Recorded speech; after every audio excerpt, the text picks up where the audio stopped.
तो भाई लोग अभी हमनी के आ गइल बानी सब वीडियो शूट करे खातिर, अपन शायरी वीडियो शूट करे हम हमार भाई। तो देख सकत रहो भाई लोग, अभी हम सुबह के 7 बजे सूत के उठनी है भाई।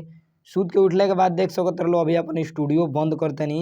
स्टूडियो बंद करके हम थोड़ा सा बाहर गईनी है टहले खतरा। तो देखा तनी कि भाई सब लोग हमारा घर के जो बैठल बा। तो देखो ये बाटे हमार घर भाई, अभी हम घर से निकलल बानी बहरी। देखो ने हमर तरले बिया हमार बनिया ई बिस्कुट खाए के कहत रहुए, ठीक बा भाई, बा हमार बबुआ।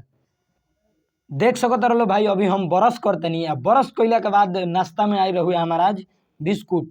बिस्कुट भाई हम नाश्ता कहीं नाश्ता करके ओकरा बाद से बिस्कुट नाश्ता करके ओकरा बाद से भाई हम फटाक से अपन मोटर चालू कहीं। मोटर चालू कइले के बाद बाल्टी में पानी भरल हुए, पानी भरुए ओकरा बाद से हम का कहीं जी गामछा पर भाई। देख सकत रहो अभी हम कैसे करके नहा तनी।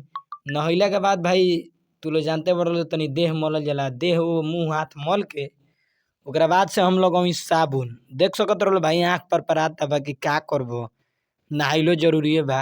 देख सकत रहो हम फटाफट से नहा धोआ के हो गई तैयार। हमी अपना गाड़ी पर सवार, ओकरा बाद से हम निकलवी बाजार। भाई अभी हम देख सकत रहो कपड़ा उपड़ा पहन के रेडी हो गइल बानी।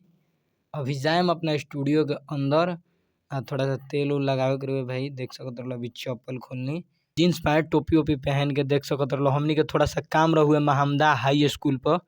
तो हमनी के वो जी गई रही भाई हाई स्कूल पर। देख सकत रहो ये बा हाई स्कूल के नज़ारा। हाई स्कूल के काम खत्म कइला के बाद से हमनी के चल सीधे अपना घरे बिट्टू के पास। तो बैठा रही भाई, धूप भर रहे इतना हार्ड की अब का बताई। फिर बिट्टू के पास से हमनी के निकल गई थोड़ा सा अपना घरे अभी तनी बाल उल खाए के रहुए भाई। देख सकत रहो अपना घरे वाला रोड में हमनी बानी आ गइल बानी सीधे अपना स्टूडियो के अंदर। एगो थोड़ा सा वीडियो के छोटा सा क्लिप शूट करे के रहुए कॉमेडी वीडियो के।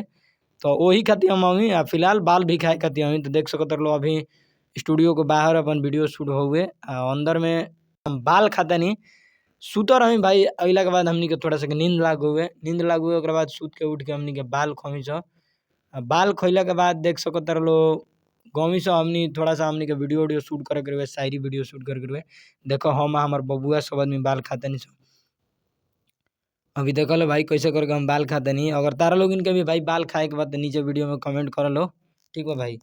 देख लो बा हमारा घर के बाहर के कुछ नज़ारा। बसवारी के पास हमार मम्मी बाल पकावत रही, ठीक बा भाई, गईठा पर। देख लो बाड़ी हमार मम्मी बाल पकावत रही गईठा पर। पापा बड़न हमार भाई भी रहुए, तीनों चार आदमी हमने बाल खाए लगे सब। बाल उल खइला के बाद भाई हमनी के भौए जब चलल जा भाई शायरी वीडियो शूट करे, ऐसे कि समय हो गइल बा।